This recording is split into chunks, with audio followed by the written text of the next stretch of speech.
આપણે ધોરણ 10 માં ચેપ્ટર નંબર 13 ની વિશે વાત કરીએ તો ચેપ્ટર નંબર 13 માં આપણે સોલેનોઇડ, સુરેખ વાહકતા અને લૂપ વિશે માહિતી મેળવી હતી કે તેના પર કેવી રીતે ચુંબકીય ક્ષેત્ર ઉત્પન્ન થાય, ત્રણેયના લીધે.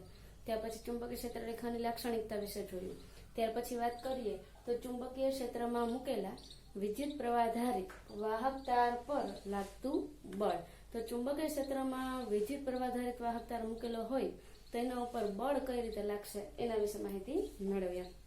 તો સૌથી પહેલા તો જોઈએ કે વાહક તાર હોય તો તે ચુંબકીય ક્ષેત્ર ઉત્પન્ન કરે. આપણે આગળના ટોપિકમાં જોયું કે કોઈ પણ વાહક તાર હોય એ શું કરશે? ચુંબકીય ક્ષેત્ર ઉત્પન્ન કરશે. તો ચુંબકીય ક્ષેત્ર દરેક જગ્યાએ વાહક તારની આજુબાજુમાં ઉત્પન્ન થશે. તો એના પરથી આપણે કહી શકીએ કે નજીક ચુંબક લઈ જવામાં આવે, કોઈ પણ વાહક તાર હોય અને એની નજીક ચુંબક લઈ જવામાં આવે તો વાહક તાર છે એ ચુંબક પર શું કરશે? બળ લગાડે છે.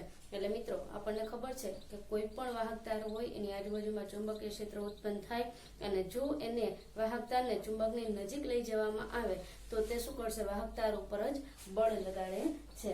અને વૈજ્ઞાનિક છે ફ્રેન્ચ, એટલે કે ફ્રેન્ચના વૈજ્ઞાનિક છે આંદ્રે મેરી એમ્પિયર. આંદ્રે મેરી એમ્પિયર છે એને એવું કહ્યું, એટલે કે આંદ્રે મેરી એમ્પિયરે એમ કહ્યું કે ચુંબકીય ક્ષેત્ર છે એના લીધે ચુંબક પર બળ લાગે છે. ચુંબકીય ક્ષેત્રના લીધે ચુંબક પર બળ લાગે છે. તો આપણે એમ પણ કહી શકીએ કે ચુંબકની ફરતે જે ચુંબકીય ક્ષેત્ર ઉત્પન્ન થાય છે એના લીધે લાગતું બળ એ કોના ઉપર લાગે છે? તો કે વાહક તાર ઉપર લાગે છે. એટલે કે આંદ્રે મેરી એમ્પિયર એમ કહ્યું કે ચુંબકીય ક્ષેત્ર છે એ ચુંબક પર બળ લગાડે છે. તો આપણે એમ પણ કહી શકીએ કે ચુંબકનું ચુંબકીય ક્ષેત્ર વાહક તાર પર બળ લગાડે છે. એટલે આ શું છે મિત્રો? વાહક તાર છે. આ ચુંબકનું ચુંબકીય ક્ષેત્ર વાહક તાર ઉપર બળ લગાડે છે. તેથી આપણે ટૂંકમાં કહી શકીએ કે ચુંબક પણ વિદ્યુત પ્રવાહધારિત, ચુંબક પણ વિદ્યુત પ્રવાહધારિત વાહક પર સમાન મૂલ્યનું અને વિરુદ્ધ દિશામાં બળ લગાડે છે. હવે આપણે પ્રવૃત્તિમાં ધ્યાન કરીએ. પ્રવૃત્તિમાં શું છે તો જોઈએ. સૌથી પહેલા એક સ્ટેન્ડ છે, એની સાથે એલ્યુમિનિયમનો પાતળો તાર લગાવેલો છે, વચ્ચે ચુંબક મૂકેલું છે. હવે એના ઉપરથી આપણે કહી શકીએ કે એલ્યુમિનિયમના સળિયાને તમે હલાવો તો ચુંબક છે એના ઉપર શું લાગશે? એ બી છે એ ચુંબક છે. અહીંયા એમ પણ કહી શકીએ કે એલ્યુમિનિયમનો ટુકડો છે તો એલ્યુમિનિયમના ટુકડાને ચુંબકની નજીક લઈ જાય તો એના ઉપર શું લાગશે? તો કે બળ લાગશે. તો મિત્રો આપણે એ કહી શકીએ કે અહીંયા સળિયાનું સ્થાનાંતર કરાવવામાં આવે તો ત્યારે તેના ઉપર ચુંબકના લીધે બળ લાગે છે. શું થાય છે? બળ લાગે છે. તો મિત્રો અહીંયા બળ છે એની ઉપરની દિશામાં લાગશે એટલે ચુંબક શું થશે? ઉપરની તરફ ખસશે, એટલે કે નમી જશે. અત્યારે જેમ તમને એ બી દેખાય છે એનાથી એની ગતિ કેવી થઈ જશે? બદલાઈ જશે. જો મિત્રો વિદ્યુત પ્રવાહની દિશા બદલાવવામાં આવે તો ચુંબક છે એ પણ એની દિશા બદલાવશે. એટલે આપણે એમ કહી શકીએ કે ચુંબકીય ક્ષેત્રના લીધે વિદ્યુત પ્રવાહ ઉત્પન્ન થાય છે અને વિદ્યુત પ્રવાહના લીધે ચુંબકીય ક્ષેત્ર પણ ઉત્પન્ન થાય છે. ત્યારે અહીંયા પણ એનું શું થશે? સ્થાનાંતર થશે. તો એના આધારે આપણે મિત્રો કહી શકીએ કે વિદ્યુત પ્રવાહ ધારિત તાર પર લાગતું બળ ચુંબકીય ક્ષેત્ર અને વિદ્યુત પ્રવાહની દિશા ઉપર આધારિત છે. બે વસ્તુ પર આધાર રાખે. ફર્સ્ટ તો ચુંબકીય ક્ષેત્ર ઉપર આધાર રાખશે અને વિદ્યુત પ્રવાહની દિશા ઉપર આધાર રાખશે. વિદ્યુત પ્રવાહની દિશા કઈ રીતે છે એના આધારે છે ચુંબકીય ક્ષેત્ર ઉત્પન્ન થશે અને એના આધારે સ્થાનાંતર કરશે, એટલે કે એના ઉપર બળ લાગશે. તો વિદ્યુત પ્રવાહની દિશા જાણવી હોય તો આપણને ક્વેશ્ચન થાય કે વિદ્યુત પ્રવાહની દિશા જાણવી હોય તો કરવાનું શું? તો કે વિદ્યુત પ્રવાહની દિશા જાણવી હોય તો ડાબા હાથના ફ્લેમિંગનો નિયમ વાપરવામાં આવે છે. કોનો? તો કે ડાબા હાથના ફ્લેમિંગનો નિયમ. તો મિત્રો આ ડાબો હાથ કયો છે? ડાબો હાથ. તો ડાબો હાથ અને એમાં ફ્લેમિંગનો નિયમ. તો સૌથી પહેલા જોઈએ આપણે ડાબો હાથ. તો એમાં અંગૂઠાની વાત કરવાની છે. અહીંયા અંગૂઠો છે ઉપરની દિશામાં, આ આંગળી છે એ ચુંબકીય ક્ષેત્રની દિશામાં પહેલી આંગળી અને બીજી આંગળી છે એ વિદ્યુત પ્રવાહની દિશા તમને બતાવે છે. તો મિત્રો આપણે અહીંયા જોઈએ છીએ કે અંગૂઠો ઉપરની દિશામાં એ બળ બતાવે છે. ચુંબકીય ક્ષેત્ર એટલે પહેલી આંગળી જે તમને શું બતાવે છે? આ પહેલી આંગળી છે એ ચુંબકીય ક્ષેત્ર, એટલે કે આપણે ટૂંકમાં એને બી વડે દર્શાવીએ છીએ અને વિદ્યુત પ્રવાહ એટલે કે આઈ વડે દર્શાવીએ છીએ. આ ટૂંકમાં આપણે કહીએ તો પહેલી આંગળી, બીજી આંગળી અને અંગૂઠો ત્રણેય એકબીજાના પરસ્પર કેવા હોય છે? લંબ હોય છે. તો મિત્રો આપણે જોઈએ છે અહીંયા અંગૂઠો છે બળની દિશા બતાવે છે, ચુંબકીય ક્ષેત્ર છે કોની દિશા બતાવે છે? તો કે પહેલી આંગળી છે ચુંબકીય ક્ષેત્ર બતાવે છે ને વિદ્યુત પ્રવાહ છે ત્રીજી આંગળી એટલે કે આ વચ્ચેની આંગળી બતાવે છે. તો આ ફ્લેમિંગના નિયમ ઉપરથી આપણે જાણી શકીએ કે એ વાહકતાની દિશા કઈ હશે. ત્યાર પછી વાત કરીએ તો એનો ઉપયોગ શું હશે? તો ઉપયોગ છે એ વિદ્યુત મોટરમાં થાય છે. ક્યાં થાય છે મિત્રો? વિદ્યુત મોટરમાં એનો ઉપયોગ. તો મિત્રો હવેનો ટોપિક આપણો છે વિદ્યુત મોટર. તો વિદ્યુત મોટરમાં જોઈએ આપણે તો વિદ્યુત મોટર છે એમાં એક તો આપણી ઘરે એક્ઝામ્પલ લઈએ પંખો. આપણી ઘરે પંખો હોય છે, પંખામાં શું હોય તો કે પંખો છે એને સ્વિચ ચાલુ કરીએ તો એ ફરવા લાગે છે. સ્વિચ ચાલુ કરતા જે શું કરવા લાગે છે? ફરવા લાગે છે. એ ફરે એટલે કે પંખાની રચના એવી છે કે જે વિદ્યુત ઉર્જા મેળવીને યાંત્રિક ઉર્જામાં રૂપાંતર પામે છે.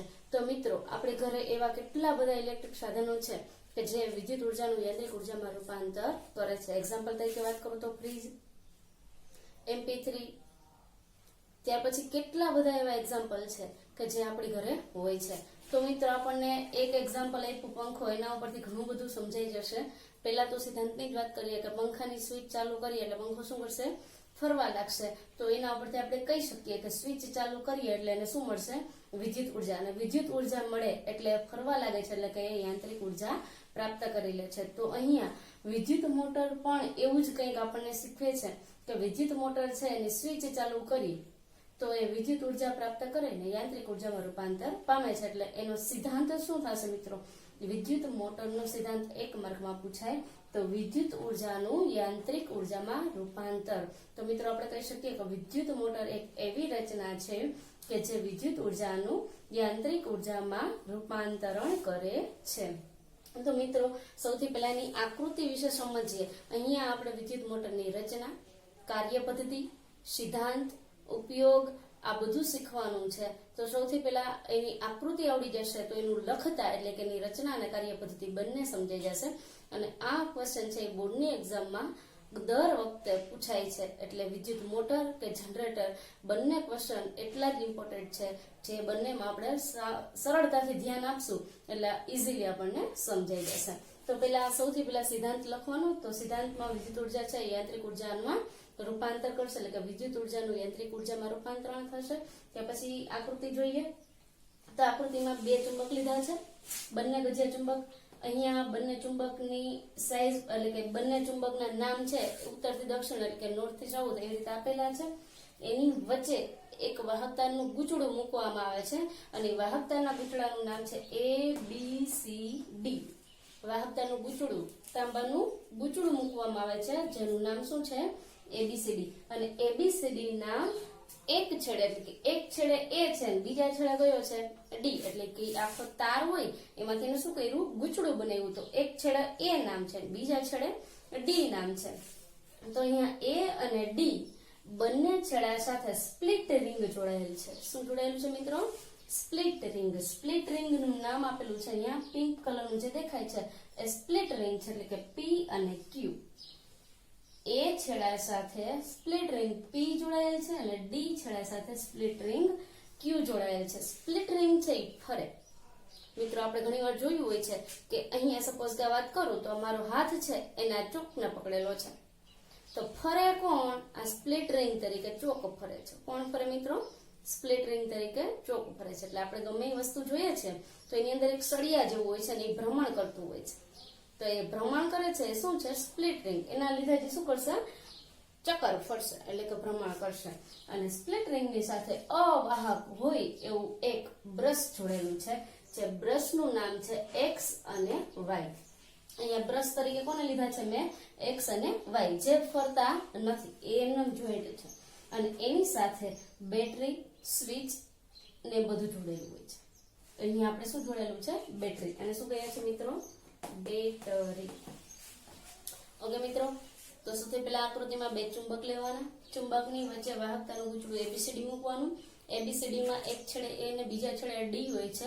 એની સાથે સ્પ્લિટ રિંગ P અને Q જોડવાની. P અને Q ની સાથે અવાહક બ્રશ હોય છે જેનું નામ છે એક્સ અને વાય, એ ફિક્સ હોય છે, એ હલતા નથી, એટલે કે એનું ભ્રમણ થતું નથી. અને એક્સ અને વાય ની સાથે બેટરી જોડેલી હોય છે. તો મિત્રો અહીંયા સ્વિચ ચાલુ કરવામાં આવશે એટલે બેટરીમાંથી વિદ્યુત પ્રવાહનું વહન થશે. તો વિદ્યુત પ્રવાહનું વહન છે એ બેટરીમાંથી થાય છે. તો એનો માર્ગ પણ મેં તમને બતાવેલો છે. તો સૌથી પહેલા વિદ્યુત પ્રવાહનો માર્ગ જોઈ લે તો બ્રશ એક્સ માં આવે છે. બેટરીમાંથી વિદ્યુત પ્રવાહ ક્યાં આવે છે? બ્રશ એક્સ માં. ત્યાંથી ક્યાં જશે? તો કે એબી માં, એબી માંથી બીસી માં, બીસી માંથી સીડી માં, અને સીડી માંથી પાછું ક્યાં આવશે? વાય માં આવશે, અને વાય માંથી ફરી પાછું ક્યાં આવી જશે? બેટરીમાં. તો મિત્રો આ વિદ્યુત પ્રવાહની શું હતી? એક એની રચના કે વિદ્યુત પ્રવાહ ક્યાંથી ક્યાં વહે છે એ આપણે જોયું. ત્યાર પછી મિત્રો આપણને 3 ક્વેશ્ચન ઉભા થાય. કયા કયા ક્વેશ્ચન? તો પહેલો ક્વેશ્ચન તો એવો છે કે વિદ્યુત પ્રવાહ કઈ દિશામાં વહે છે? તો આપણે જોઈ લીધું વિદ્યુત પ્રવાહ કઈ દિશામાં વહે છે. બેટરીમાંથી જે વિદ્યુત પ્રવાહ ઉત્પન્ન થાય છે એની દિશા પણ આપણે જોઈ લીધી, અને એ દિશામાં મિત્રો એરો બતાવવાનો ફરજિયાત છે, એટલે ખબર પડે તો વિદ્યુત મોટરમાં પ્રવાહ ક્યાંથી ક્યાં જાય છે. બીજો ક્વેશ્ચન મિત્રો આપણને એમ થશે કે ચુંબકોનું ચુંબકીય ક્ષેત્ર કઈ દિશામાં વહે છે? આ ચુંબકો છે બંને, એનું ચુંબકીય ક્ષેત્ર ક્યાંથી ક્યાં જાય છે? તો આપણને ખબર છે મિત્રો, અહીંયા ચુંબકીય ક્ષેત્ર એટલે કે અહીંયા દક્ષિણથી ઉત્તર તરફ, એટલે કે આ ચુંબકમાંથી જે ચુંબકીય ક્ષેત્ર રેખાઓ નીકળે છે બીજા ચુંબકને ઉત્તર ધ્રુવ પાસે અડે છે. એટલે કે દક્ષિણમાંથી જે ચુંબકીય ક્ષેત્ર રેખાઓ નીકળે છે બીજા ચુંબકના ઉત્તર ધ્રુવ પાસે મળે છે. તો અહીંયા જે ચુંબકીય ક્ષેત્ર છે એ ક્યાંથી ક્યાં કઈ દિશામાં જાય છે એની માહિતી મેળવીએ, એટલે કે નોર્થ થી સાઉથ દેખાશે આપણને. ત્યાર પછી વાત કરીએ ત્રીજો ક્વેશ્ચન. તો આ તારનું જે ચુંબક છે, એટલે કે આ જે તાર છે ચુંબકની વચ્ચે, એ તારનું ગૂંચળું છે કે જેનો એબી ભાગ છે એ કઈ દિશામાં ગતિ કરે છે? આ તારનું ગૂંચળું છે એનો એબી ભાગ છે એ કઈથી ક્યાંથી કઈ દિશામાં ગતિ કરે છે એના વિશે માહિતી મેળવીએ. તો અહીંયા એબી છે, આપણે હમણાં થોડીક વાર પહેલા વાત કરી કે કોઈ પણ વિદ્યુત પ્રવાહ ધારિત તાર છે ચુંબકીય ક્ષેત્રમાં મૂકવામાં આવે તો એના ઉપર શું લાગે? બળ લાગે. અને જે આપણે ફ્લેમિંગના ડાબા હાથના નિયમ મુજબ જોઈ ગયા. તો મિત્રો ડાબા હાથનો નિયમ આપણને ખબર હોવી જોઈએ. તો ડાબા હાથના નિયમની વાત કરીએ તો એબી પાસે આપણે ડાબા હાથનો અંગૂઠો રાખીએ, તો કે ડાબો હાથ રાખીએ અને પછી આપણને જાણવા મળશે કે અહીંયા એબી છે એ કઈ દિશામાં ગતિ કરે છે. તો મિત્રો સૌથી અગત્યનું છે કે અહીંયા આપણે ડાબો હાથનો ફ્લેમિંગનો નિયમ આવડવો જરૂરી છે. તો મિત્રો આપણે હમણાં થોડી વાર પહેલા જોયું કે ડાબા હાથનો ફ્લેમિંગનો નમૂનો એટલે કે નિયમ. તો અહીંયા ડાબા હાથમાં અંગૂઠો છે એ બળ બતાવે છે, પેલી આંગળી છે શું બતાવે છે? ચુંબકીય ક્ષેત્ર, અને બીજી આંગળી છે વિદ્યુત પ્રવાહ તમને બતાવે છે. તો મિત્રો આપણે જોઈએ છે કે વિદ્યુત પ્રવાહ અહીંથી અહીંયા દાખલ થાય છે. તો આપણે અંગૂઠો રાખીએ ત્યાં ઉપરની દિશામાં. તો અહીંયા તમને આ બીજી આંગળી છે એ શું બતાવે? સ્ક્રીનની અંદર જતી હોય એવું દેખાય છે, એટલે આપણે એ નહીં ગણીએ કે તે વિદ્યુત પ્રવાહની દિશા છે, અને આપણે જોઈએ પણ છીએ, બરાબર. અને અહીંયા આપણે ફ્લેમિંગના નિયમની વાત કરીએ તો ચુંબકીય ક્ષેત્ર આપણને ખબર નોર્થ થી સાઉથ, એટલે અહીંયાથી અહીંયા તરફ આવે છે. તો આંગળી એ જ દિશામાં જાય છે અને અંગૂઠો છે એ ઉપર જાય છે. તો અહીંયા આપણે કહી શકીએ કે એબી છે એ ઉપરની દિશામાં ગતિ કરે છે. મિત્રો હજુ એકવાર રિપીટ કરીએ અને જોઈએ. તો સૌથી પહેલા ડાબા હાથના ફ્લેમિંગના નિયમની આપણે ખબર હોવી જોઈએ. તો ડાબા હાથના ફ્લેમિંગના નિયમની વાત કરીએ તો એબી પાસે આપણે ફ્લેમિંગના નિયમ મુજબ અંગૂઠો, આંગળી અને બીજી આંગળી એ રીતે ગોઠવવાનું રહેશે.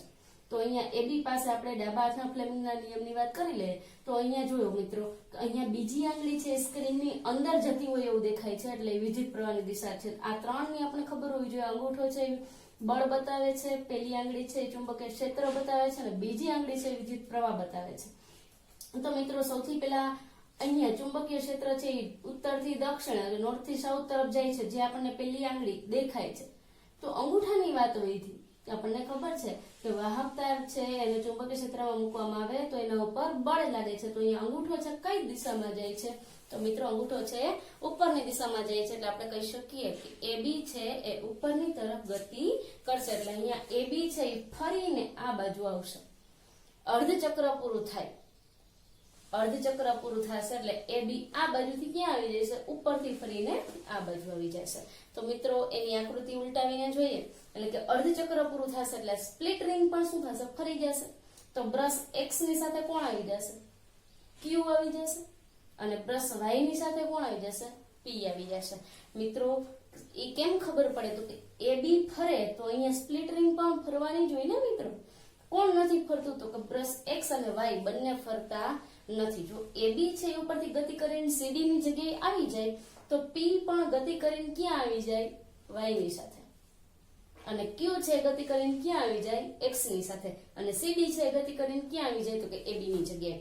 હવે મિત્રો એ જોઈએ કે એબી ઉપરની દિશામાંથી ફરે છે તો સીડી નું વહન કઈ રીતે થશે? તો મિત્રો એ જોઈએ કે સીડી છે ત્યાં પણ ડાબા હાથના ફ્લેમિંગનો નિયમ જ મૂકીએ. તો ડાબા હાથને આપણે ઊંધો કરીને રાખવાનો રહેશે મિત્રો. તો અહીંયા આપણે જોઈએ છે કે અંગૂઠો છે નીચેની તરફ જાય છે એટલે બળ નીચેની તરફ લાગે છે. આ છે એ ચુંબકીય ક્ષેત્ર બતાવે છે પહેલી આંગળી જે ઉત્તરથી દક્ષિણ તરફ જ જાય છે. અને વચ્ચેની આંગળી છે જે શું બતાવે છે? વિદ્યુત પ્રવાહ. વિદ્યુત પ્રવાહ પણ આપણને નીચેની તરફ જ આવતો દેખાય છે વાય તરફ. ઓકે મિત્રો, તો અહીંયા પણ આપણે કહી શકીએ કે સીડી છે એ નીચેની તરફ બળ લગાડે છે, જે એરો મેં તમને બતાવેલો છે. એટલે સીડી છે એ ભ્રમણ નીચેથી કરીને એબી ની જગ્યાએ આવી જશે. જ્યારે એબી છે એના ઉપર બળ લાગે છે ઉપરની દિશામાં ફરીને જશે અને સીડી ની જગ્યાએ આવી જશે. સીડી નીચેથી ભ્રમણ કરીને એબી ની જગ્યાએ આવી જશે. તો મિત્રો અહીંયા દિશા ઉલટાઈ જાય છે એટલે કે એની વિદ્યુત પ્રવાહ પણ શું થશે? બદલાશે. તો અહીંયા વિદ્યુત પ્રવાહનો પથ શું થશે? તો વિદ્યુત પ્રવાહ પણ બદલાશે. અને અહીંયા બ્રશ છે એ ગતિ કરતું નથી પણ સ્પ્લિટ રિંગ છે એ ગતિ કરે છે. તો મિત્રો અગત્યનો પોઈન્ટ એ છે કે એબી છે એના ઉપર બળ ઉપરની દિશામાં લાગે છે અને સીડી ઉપર બળ છે નીચેની દિશામાં લાગે છે. નીચે એટલે અધો દિશામાં, સીડી પર અધો દિશામાં બળ લાગે અને એબી પર ઉધ્વ દિશામાં બળ લાગે. ઉધ્વ એટલે ઉપરની બાજુએ બળ લાગે છે એટલે એ ઉપરથી ફરીને અહીંયા આવશે અને સીડી છે નીચેથી ફરીને અહીંયા આવશે. ત્યારે સ્પ્લિટ રિંગ છે એ પણ શું કરશે? ભ્રમણ કરશે. એટલે પી છે એ અર્ધ ભ્રમણ થાય ત્યારે વાય સાથે આવી જશે અને ક્યુ છે એ અર્ધ ભ્રમણ દરમિયાન એક્સ સાથે આવી જશે. આવું કન્ટિન્યુ ચાલુ રહેશે ત્યારે એટલે કે બંને બાજુ આવું થશે. એબી ની જગ્યાએ સીડી આવી જશે, સીડી ની જગ્યાએ એબી જશે, અર્ધ ભ્રમણ થયું. અને ફરીથી પાછું ભ્રમણ થશે ત્યારે સીડી અહીંયા હશે. એટલે હવે મિત્રો નામ ચેન્જ કરીએ તો નામ ચેન્જ કરવાથી એટલે કે હવે અર્ધ ભ્રમણ થઈ જશે ત્યારે શું થશે મિત્રો? તો અહીંયા પી ની જગ્યાએ ક્યુ આવી જશે, ક્યુ ની જગ્યાએ પી આવી જશે, અહીંયા એ બી થઈ જશે અને અહીંયા સી અને ડી થઈ જશે. તો મિત્રો હવે શું થશે? તો સીડી ને ઉપરની દિશામાં બળ લાગશે એટલે ઉપરથી ફરીને પાછું પોતાની મૂળ જગ્યાએ આવી જશે અને એબી ને નીચેની દિશામાં બળ લાગશે અને પોતે ફરીને પોતાની જગ્યાએ આવી જશે. અને સ્પ્લિટ રિંગ પણ એ જ રીતે પી અને ક્યુ પાછા પોતાની જગ્યાએ આવી જશે. ત્યારે એક ચક્ર પૂરું થશે એમ કહેવાય, એટલે કે એક રાઉન્ડ મારશે એવું કહેવાશે. એટલે અર્ધ પરિભ્રમણ થાય ત્યારે આપણે દિશા બતાવવી પડે. ત્યારે એવું કહી શકીએ કે એબી ને ઉધ્વ દિશામાં બળ લાગે, સીડી ને અધો દિશામાં બળ લાગે. અને મિત્રો અર્ધ પરિભ્રમણ થાય ત્યારે સ્પ્લિટ રિંગ પણ શું કરશે? ભ્રમણ કરશે અને તે બ્રશ એક્સ સાથે પી જોડાયેલો હોય તો અર્ધ ભ્રમણ પછી તે વાય સાથે જોડાઈ જાય છે. અહીંયા મિત્રો આપણે કહી શકીએ કે સ્પ્લિટ રિંગ છે એ ભ્રમણ કરે છે અને જો સ્પ્લિટ રિંગ ન હોય તો ગૂંચળાનું પણ ભ્રમણ થાય નહીં. અહીંયા મિત્રો સ્પ્લિટ રિંગના લીધે જ ભ્રમણ થાય છે એવું આપણે કહી શકીએ. તો મિત્રો અહીંયા સી ડી એ બી એવો પથ હોય ત્યારે વિદ્યુત પ્રવાહ પણ ચેન્જ થાય છે. તો વિદ્યુત પ્રવાહ આ નહીં આવે, એ જગ્યાએ માર્ગ છે એ ઉલટાઈ જાય છે. તો મિત્રો આ તો વિદ્યુત મોટરની રચના, કાર્ય પદ્ધતિ, આકૃતિ, સિદ્ધાંત અને ઉપયોગ તો આપણને ખબર જ છે કે આપણી ઘરે ઘણી જગ્યાએ વિદ્યુત મોટરનો ઉપયોગ કરીએ છીએ. તો મિત્રો આજનો આ ટોપિક હતો વિદ્યુત મોટર. હજી એકવાર રિપીટ કરી દઈએ મિત્રો. વિદ્યુત મોટરનો પહેલા તો સિદ્ધાંત લખવાનો કે જે સિદ્ધાંત છે વિદ્યુત ઉર્જાનું યાંત્રિક ઉર્જામાં રૂપાંતર. વિદ્યુત ઉર્જાનું યાંત્રિક ઉર્જામાં રૂપાંતર કરીએ મિત્રો ત્યારે શું થાય છે? તો કે અહીંયા બે ચુંબક લેવાના થશે, ઉત્તર અને દક્ષિણ માંથી એની ચુંબકીય ક્ષેત્ર રેખાઓ નીકળે છે એટલે કે ઉત્તરમાંથી નીકળે અને દક્ષિણમાં દાખલ થાય છે. ત્યાર પછી જોઈએ તો એ બંને ચુંબકની વચ્ચે વાહકતાનું ગૂંચળું એબીસીડી મૂકવાનું છે. એબીસીડી મૂકીએ એટલે એની સાથે સ્પ્લિટ રિંગ પી અને ક્યુ જોડવાની છે. પી અને ક્યુ જોડાઈ જાય એટલે કે એની સાથે પી અને ક્યુ ની સાથે અવાહક બ્રશ એક્સ અને વાય જોડવાનો છે. અવાહક બ્રશ એક્સ અને વાય ની સાથે બેટરી જોડવાની છે જેથી કરીને વિદ્યુત પ્રવાહનું વહન થશે. વિદ્યુત પ્રવાહનો માર્ગ બતાવવાનો છે. ત્યાર પછી આપણે જોઈએ તો મિત્રો 3 ક્વેશ્ચન ઉત્પન્ન થાય છે કે અહીંયા એબી છે કઈ દિશામાં વહન કરે છે, ચુંબકીય ક્ષેત્ર છે એ કઈ દિશામાં ચુંબકીય ક્ષેત્ર રેખાઓ ઉત્પન્ન કરીને આગળ જાય છે એટલે કે અહીંયા ચુંબકીય ક્ષેત્ર ચુંબકનું છે એ કઈ દિશામાં વધે છે આગળ. અને ત્રીજો ક્વેશ્ચન એ છે કે તારનું પૂંછડું છે એમાં AB છે કઈ દિશામાં ગતિ કરે છે. અને હજુ એક ક્વેશ્ચન થાય કે વિદ્યુત પ્રવાહ કઈ દિશામાં વહે છે. તો મિત્રો આ દરેક ક્વેશ્ચનનું સોલ્યુશન આપણે જોયું. અને ડાબા હાથના ફ્લેમિંગનો નિયમ આવડવો જોઈએ. એમાં ખાસ કરીને યાદ રાખવાનું મિત્રો ડાબા હાથનો ફ્લેમિંગનો નિયમ, જેમાં અંગૂઠો છે એ બળ બતાવે છે, પેલી આંગળી છે ચુંબકીય ક્ષેત્ર બતાવે છે, અને બીજી આંગળી છે વિદ્યુત પ્રવાહ બતાવે છે. તો આપણને જે બાજુની ચુંબકીય ક્ષેત્ર જોતું હોય તો એ પણ આપણે ડાબા હાથના નિયમ મુજબ જાણી શકીએ. વિદ્યુત પ્રવાહ જાણવો હોય તો એ પણ ડાબા હાથના ફ્લેમિંગના નિયમ મુજબ જાણી શકીએ. અને બળ જોવું હોય કઈ દિશામાં બળ લાગે તો એ પણ આપણે ડાબા હાથના ફ્લેમિંગના નિયમ મુજબ જાણી શકીએ. તો મિત્રો સૌથી પહેલા આપણને એમ કીધું છે કે AB છે એને કઈ રીતે AB પર કઈ દિશામાં બળ લાગે. તો ત્યાં ડાબા હાથનો ફ્લેમિંગનો નિયમ એટલે કે હાથ રાખીને જોઈ લેવાનું. તો AB ઉપર ઉર્ધ્વ દિશામાં બળ લાગતું હતું. અને CD ઉપર જોઈએ તો નીચેની દિશામાં બળ લાગતું. તો અંગૂઠો ફેરવી નાખવાનો મિત્રો, હાથ ઊંધો કરી નાખવાનો. ત્યાર પછી વાત કરીએ તો વિદ્યુત પ્રવાહ પણ ઉલટાઈ જાય છે. આગળ આપણે વાત કરી હતી કે જેમ ચુંબકીય ક્ષેત્ર ઉત્પન્ન થશે એમ વિદ્યુત પ્રવાહ ઉત્પન્ન થશે, પણ એના છેડા બદલાવવામાં આવે, એની દિશા બદલાવવામાં આવે, અથવા તો બે જ વસ્તુ પર આધાર રાખતો હતો, ચુંબકીય ક્ષેત્ર અને એની દિશા. કોની દિશા? વિદ્યુત પ્રવાહની. તો આ બે બાબતો પર આધાર રાખતું હોવાથી અહીંયા આપણે વિદ્યુત પ્રવાહની દિશા પણ ઉલટાઈ છે એવું કહી શકીએ. અને મિત્રો સ્પ્લિટ રિંગનું કામ શું? તો કે સ્પ્લિટ રિંગ છે એ ભ્રમણ કરે છે અને વાહક તારને અર્ધ પરિભ્રમણ દરમિયાન એની દિશા કે એનું બળ કઈ દિશામાં લાગે છે એ આપણે જાણી શકીએ. જો વિદ્યુત પ્રવાહ ઉત્પન્ન થતો હોય અને સ્પ્લિટ રિંગ જ ન હોય તો બુકડું છે એ ભ્રમણ કરી ન શકે. તો મિત્રો અહીંયા સૌથી પહેલા આપણે ફ્લેમિંગના નિયમ વિશે વાત કરવાની હતી. જે સમજાઈ જાય તો જ આપણને શું આવડશે? વિદ્યુત મોટરનો સિદ્ધાંત, એની રચના, એની કાર્ય પદ્ધતિ અને જે કઈ સમજૂતી છે એ ફ્લેમિંગના ડાબા હાથના નિયમ મુજબ જ જાણી શકાશે. અને દરેકની બાજુ એટલે કે કઈ બાજુએ બળ લાગે છે, કઈ દિશામાં બળ લાગે છે, દરેક બાજુ ઉપર જુદી જુદી દિશામાં બળ લાગતું હોય એ આપણે સમજી શકીએ. મિત્રો અહીંયા હજી એક ક્વેશ્ચન ઉત્પન્ન થાય કે AB અને CD ઉપર જ કેમ બળ લાગે, અહીંયા BC અને AD ઉપર કેમ બળ ન લાગે? તો મિત્રો એક ડાઉટ ક્લિયર થઈ જાય કે અહીંયા ચુંબકીય ક્ષેત્ર છે અહીંથી અહીંયા જતું હોય છે, તો આ છે એને સમાંતર કહેવાય છે. કઈ બે દિશાને સમાંતર કહેવાય?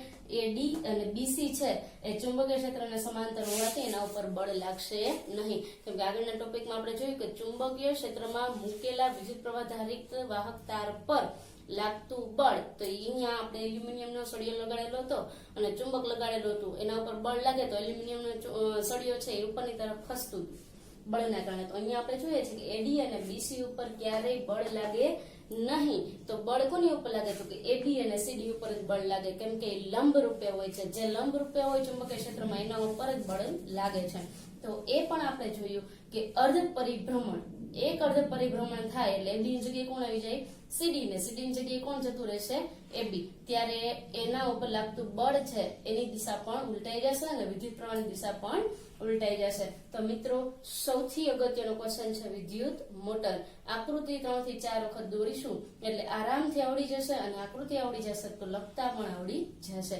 તો મિત્રો અહીંયા સિદ્ધાંત એક ન ભૂલાય એ બાબતનું ખાસ ધ્યાન રાખજો. તો વિદ્યુત મોટરનો સિદ્ધાંત છે